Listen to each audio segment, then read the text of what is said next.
түнде шабыт келіп жазған уақыт болған оқиға азымен мына әңгімені естідіңіз бе? Қайсы әңгіме деп елең ете қалдық. Қазір бәрі айтып жүр емес пе деп күңк ете қалды құрбым. Қандай әңгіме деп бәріміз елең ете қалдық. Ал әңгімені өрбітейік. Былай бастады құрбым әңгімені. Біздің көршіміздің 8 ағайыны бар еді. Олардың бірі бәйбішеден туған, қалғандары тоқалдан туғанда жетеуі. Сөйтіп олар бір-бірімен жақсы араласып жүреді. 26 жылы, бац, в один день у них отношения стало плохо. Почему, мы спрашиваем, а что случилось? Тоқалдан туған 5 бала бір күнде өмірден өтеді ғой. ДТП у них случилось, понимаете? Это 5 режимов у нас в один день умер. Бәйбішеден туған, это у нас общеустановленный режим. Неге дейсіз бе?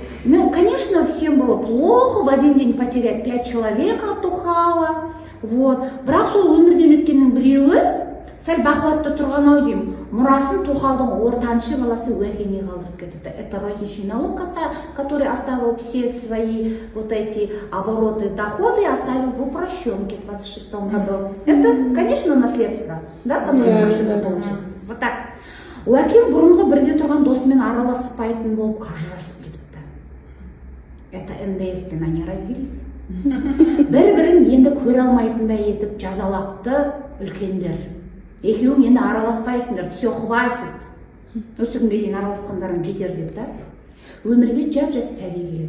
Айтпақшы, ол тоқалдан туылған ол да жас сәби. Это самозанятый.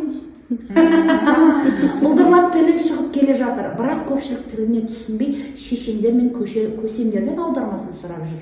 Адамдарға үйренісіп кеткенше сәл тәрбиелеу керек болып отыр. Надо людям объяснить, кто такой самозанятый. Оны енді ауылдың үлкендеріне тапсырып отырған жайымыз бар деп арасында құрбым айтып қояды. Ол жас баланың өз тәртібі бар. Енді көше бұзақыларына еріп кетпесе болар еді, который хочет многие нарушать, перевести своих сотрудников на самозанятые. Это көше бұзақылары.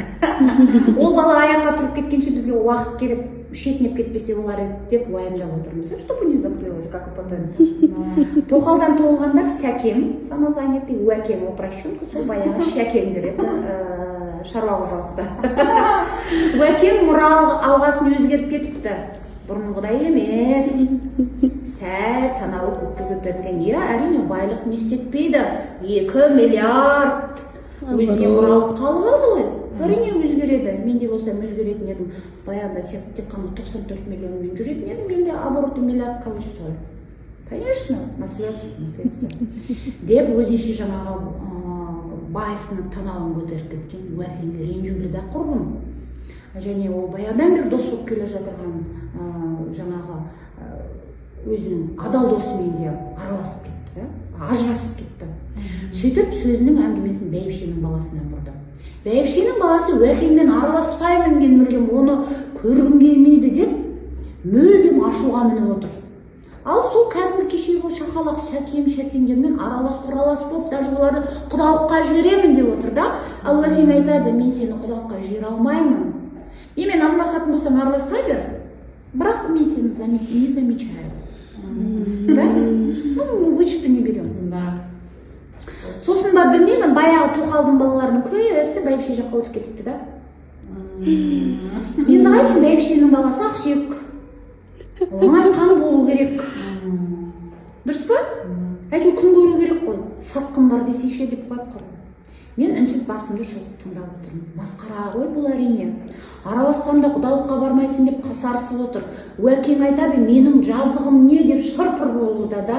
Бұрынғыдай араласа берейікші дейді. Бірақ оған бәйбішенің баласы өзінің қаһарына мініп алған, жоқ, сен мен бұрынғыдай араласа алмаймын мен деп отыр да. Бірақ бәйбішенің баласы да дұрыс емес қой. Және Уәкең айтады, бұлай боларын білгенде мұралықтан бас тартатын едім ғой дейді да.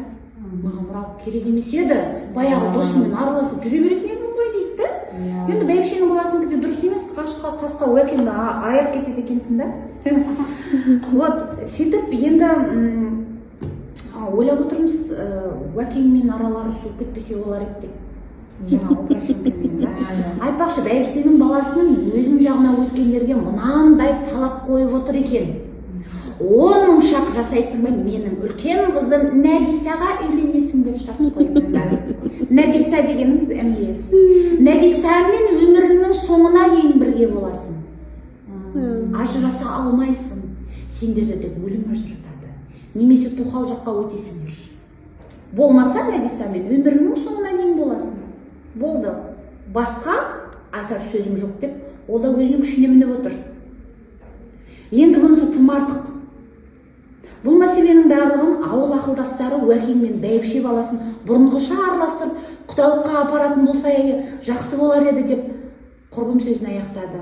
Мен де жақсы күндерде құдалыққа Уәкеңмен бірге барып бұйырсын деп тіледім. Мен дегенім сол Толбайдың қызы Ғалекен ғой деп әңгімені аяқтадық. Это сами все получается? Классно. У вас талант. Ерінбей жазыңыз бар. Ораторство есть. Писать что-то.